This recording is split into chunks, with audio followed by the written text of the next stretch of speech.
இந்தியாவில் எதுக்கு தெரியுமா? வெளிநாட்டு கம்பெனிகள் தான் இந்தியாவில் டைரக்ட் செல்லிங்ல பல வருடங்களாக ஆடிட்டு இருக்காங்க. அங்க ஒரு நிலைமை என்னன்னா, ஒரு இந்தியன் ஒரு வெளிநாட்டு கம்பெனிலிருந்து 100 ரூபாய்க்கு பொருள் வாங்கும் போது அதிலிருந்து 30 ரூபாய் வெளிநாட்டுக்காரர் பாக்கெட்டுக்கு போகுதுங்க கமிஷனாக. அந்த நிலைமையை மாத்தி இந்திய 100% ஒரு இந்தியன் டைரக்ட் செல்லிங் கம்பெனி நான் ஆரம்பிப்பேன். அந்த கம்பெனி இந்தியாவில் வளர்ப்பேன், ஆசியாவில் வளர்ப்பேன், உலகம் ஃபுல்லா வளர்ப்பேன். நாளைக்கு ஒரு நாள் ஒரு வெள்ளைக்காரன் $100 பொருள் வாங்கிட்டானா என் இந்தியன் பாக்கெட்டுக்கு நான் $30 வர வைப்பாங்க.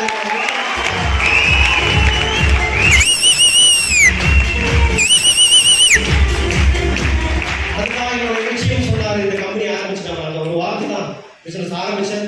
ரொம்ப நல்லா போயிட்டு இருக்கு. எல்லா ஊர்லயும் அச்சீவர்ஸ் இருக்காங்க. இன்னைக்கு உண்மையில சொல்ல போனா பாருங்க, சந்தோஷமானவங்களையும் சுறுசுறுப்பானவங்களையும் பார்க்கணும்னா நீங்க மைலேஜ் மீட்டிங் போனா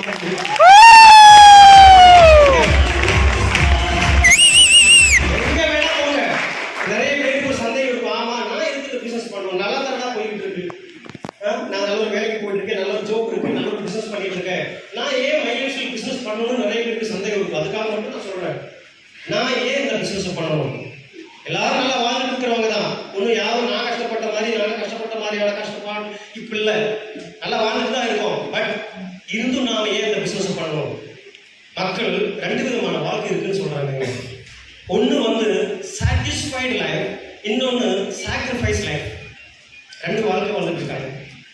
ஒன்னு சாட்டிஸ்ஃபைடு லைஃப் அப்படின்னா தமிழ்ல என்ன சொல்லணும்? திருப்தியான வாழ்க்கை. இன்னொன்னு சாக்ரிஃபைஸ் லைஃப், தியாகமான வாழ்க்கை. நெஞ்சில கை வச்சு சொல்லுங்களேன், நம்ம எல்லாரும் வேலைக்கு போறவங்க தானே, வருமானம் சம்பாதிக்கிறவங்க தானே. 100% நான் பார்க்குற வேலை நான் விருப்பப்பட்டு தானே வேலைக்கு போயிட்டு இருக்கேன், நான் விருப்பப்பட்டு தாங்க அது பண்ணிட்டு இருக்கிறேன்னு சொல்றவங்க எத்தனை பேர் இருக்கீங்க? மைலேஜ் தவிர நான் கேட்கிறேன். Never sir. எத்தனை பேர் இருக்கீங்க? Not possible. பையன் திங்கட்கிழமையானா பள்ளிக்கூடம் போக மாட்டேன்னு நடந்துக்கிறாங்க. அம்மா சொல்லுது, பள்ளிக்கூடம் போடா திட்டிடுவேன், அப்பவும் கேட்கல. பள்ளிக்கூடம் போடா அடிப்பேன், அப்பவும் கேட்கல. ஆனால் அப்பா பேர் சொன்னா பயங்கர பயம். டேய் திங்கட்கிழமை பள்ளிக்கூடம் போடா, இல்லைன்னா அப்பா கிட்ட பிடிச்சு கொடுத்துருவேன்னு சொன்னோட பையன் நடுங்கிறான். ஏங்க இங்க வந்து சொல்லி புரிய வைங்கன்னு சொன்னா அவரும் அழுதுட்டு இருக்காரு, நானும் வேலைக்கு போறேன். அப்படிதானே வேலைக்கு போறோம். உண்மையா இல்லையா? 100% சந்தோஷத்தோட எத்தனை பேர் வேலைக்கு வீட்டு வேலைக்கு போறோம், வேற வழி இல்லாம போறோம். ரைட்டா அவங்க நான் சொல்லுங்க, நான் அப்படி இருந்தவங்க, அதனால எனக்கு தெரியும். ஆனா சொல்லுங்க, செய்யற வேலை 100% திருப்தியா செய்யறவங்க கேட்டபோது யாருமே கை தூக்கல. இப்ப நான் ஒரு கேள்வி கேட்கிறேன். இங்க என்னோட டிஸ்ட்ரிபியூட்டர்ஸ் நிறைய பேர் இருக்காங்க. டியர் டிஸ்ட்ரிபியூட்டர்ஸ், நீங்க மைலேஜ் பிசினஸ் விருப்பப்பட்டு பண்றீங்களா?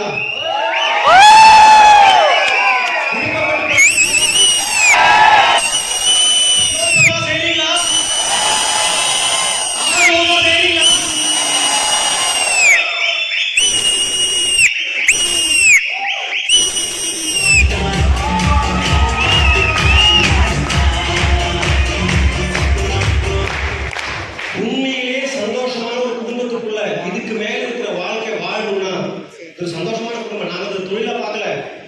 ஏன் எங்க கடவுள் சொல்றாங்க, ஏன் காலில் வந்து விழுகிறாங்க, ஏன் வணக்கம் போடுறாங்க, ஏன் நன்றி சொல்லி மாலை கொடுக்குறாங்க? ஏன் தெரியுமா? நாங்க இதை வந்து டைரக்ஷன் பிசினஸ்ல, மைலேஜ் இல்ல, எக்கோ சேம்பர்ல இது ஒரு தொழிலா பார்க்கல, எங்க குடும்பமா பார்த்துட்டு போய் வாழ்க்கை.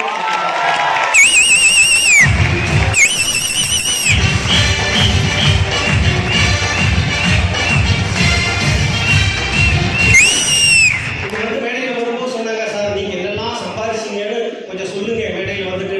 நான் சம்பாதிச்சதை பத்தி சொல்றதுக்காக இப்ப வரல, அது ஆல்ரெடி நிறைய பேர் சொல்லிட்டாங்க. நான் சம்பாதிச்சது என்னோட சொத்தோ, என்னோட அசட்டோ, என்னோட காரோ, என்னோட பங்களாவை பத்தி நான் பேசல. நான் இந்த வாய்ப்பு கொடுத்த 500 பேர் சூட்டை போட்டு கார் வாங்கி ஓட்டிட்டு இருக்காங்க. அதுதான்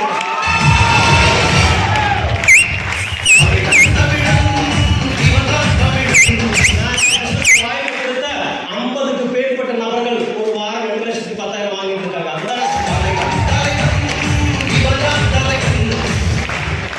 வாய்ப்பு கொடுத்த 20க்கு மேற்பட்ட நபர்கள் பிரீமியம் காரில் 10 கார் இங்கே வந்து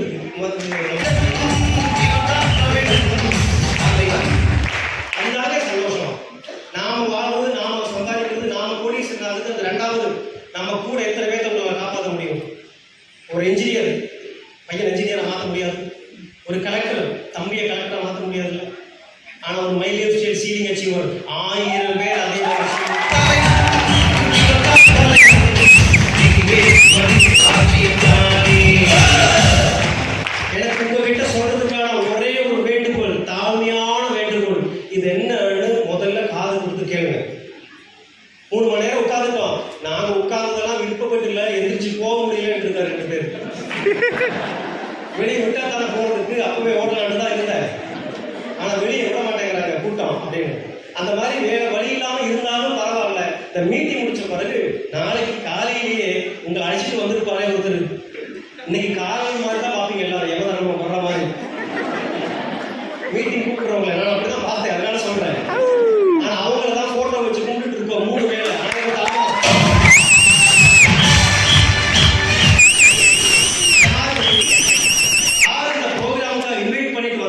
அவர்கிட்ட ஒரே ஒரு கேள்வி இருப்பேன், இந்த பிசினஸ் எனக்கு சரியா புரியல. நீங்க உங்களுக்கு ஒண்ணுமே புரிஞ்சிருக்காது, எனக்கு தெரியும். ஒண்ணுமே புரிஞ்சிருக்காது, ஏதோ நடக்குதுப்பா உங்களுக்கு. நான் தமிழ்நாட்டுக்குள்ள இருக்கிறேன்னா ஆப்பிரிக்கால இருக்கிறேன்னா தெரியலங்கிற மாதிரி நமக்கு கன்ஃபியூஷன் தான் வரும். உங்களுக்கு ஒண்ணுமே புரிஞ்சிருக்காது. ஆனா உங்களை அழைச்சிட்டு வந்தவர்கிட்ட நாளைக்கு எனக்கு ஒண்ணு புரியல, ஏதேதோ நடக்கிற மாதிரி தெரியுது, என்னன்னு கொஞ்சம் விளக்கமா சொல்லுங்கன்னு கேளு. காலையில நாளைக்கு காலையில அந்த ஒரு முடிவு இந்த தலைமுறை மாற்ற நான் சொன்னேன். அவர் விளக்கங்கள் சொல்லுவாரு. 2ல் ஒரு முடிவு நீங்க எடுங்க, யாரும் உங்களை கமெண்ட் பண்ண மாட்டாங்க. பாருங்க, இத்தனை கூட்டம் எந்த அரசியல போய் உட்காரும் 4 மணி நேரம் சேரும் போது தான் நிறைய அரசியல் பத்தி பேசிட்டு இருக்கு. சேர வச்சுதான் பண்ணிட்டு இருக்காங்க. Yes sir. நாளைக்கு பேசும்போது அப்படிதான் இருக்கும், சொல்ல முடியாதுன்னு. சேர வச்சு மீட்டிங் பண்ணிட்டு இருக்கோம். மீட்டிங்ல ஆள் வர்றதுக்கு என்ன கொடுத்துட்டு இருக்கோம் உங்களுக்கு நல்லாவே தெரியும். ஆனா இங்க 300 ரூபாய் ஃபீஸ கட்டிட்டு 4 மணி நேரம் சேர வேண்டியது.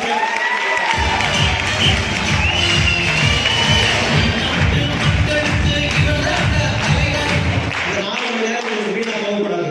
உங்களோட டைமுக்கு வேல்யூ இருக்கு. அவங்க கிட்ட கேளுங்க, அவங்க சொல்லுவாங்க 2ல் ஒரு முடிவு, எஸ் ஆர் நோ. எந்த முடிவு எடுத்தாலும் உங்களுக்கு ஓகே தான், எந்த முடிவு எடுத்தாலும் எங்களுக்கு ஓகே தான். ஏன் தெரியுமா?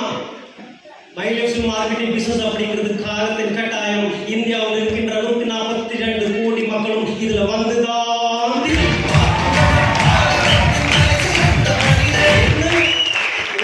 இன்னைக்கு இல்லைன்னா நாளைக்கு, இல்லைன்னா அவரோட பசங்க இந்த பிசினஸ்ல வந்துதான்.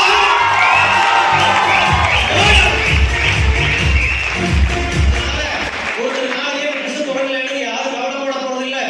நான் அந்த பிசினஸ் தொடங்கலைன்னா என் நிலைமை என்ன யோசனை பண்ணி பாருங்க. யாருக்கு நஷ்டம்? நான் இந்த பிசினஸ் வரலைன்னா இன்னைக்கு அவங்க பிச்சை எடுத்துட்டு இருப்பேன் திருப்பூர்ல. அந்த நிலைமையில தான் நான் இருந்தேன். ஆனா இன்னைக்கு எந்த குறையும் இல்லாம ஒரு மாசம் 16 லட்சம் ரூபாய்க்கு மேல இந்த மைலேஜ் மார்க்கெட்டிங்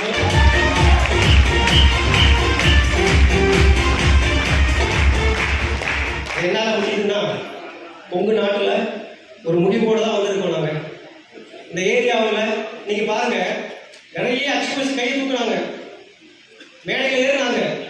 எந்த ஊர் பார்த்தீங்க சொல்லுங்க? நீலகிரியிலிருந்து மைலேஜ் ஸ்டேட்லேருந்து 10 லட்சம் ரூபாய்க்கு மேல சம்பாதிச்சவங்க கை தூக்குங்க.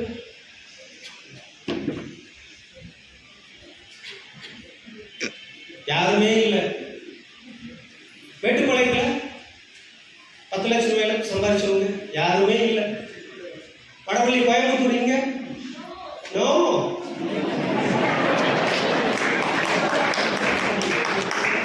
யாருமே இல்லை. நாளைக்கு அந்த இடத்தை நீங்க நடத்தணும்.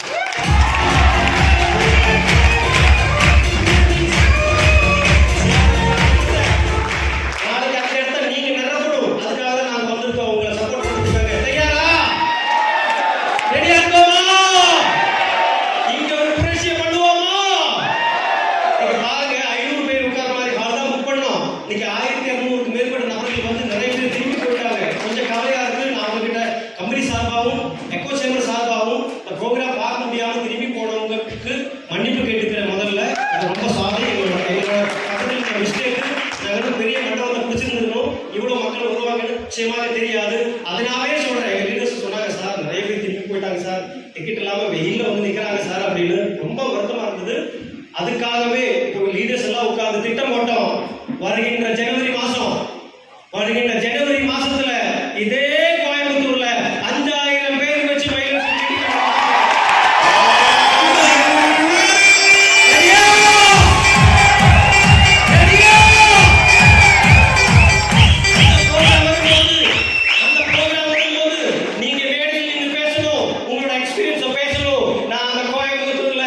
கவிதை என்ன அதுல என்ன எழுதியிருந்தாங்கன்னா, 30 நாள் உழைத்து கலைத்த பின் கிடைத்த சம்பளத்தாள்களை எண்ணினேன்.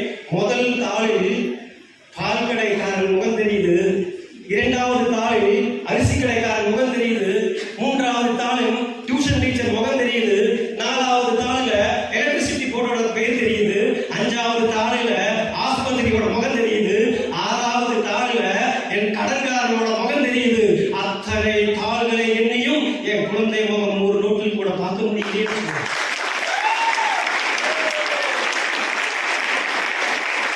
அத்தனை தாள்களை எண்ணிய பிறகும் என் குழந்தை முகம் ஒரு நோட்டில் கூட பார்க்க முடியலையேன்னு சொன்னா, இந்த மாதிரி சூழ்நிலை யாருடையாவது வாழ்க்கையில் இருந்தா, நான் அப்படி இருந்தவன், என்னோட இந்த மாதிரி சூழ்நிலை யாருடையாவது வாழ்க்கையில் இருந்ததுன்னா, this is the right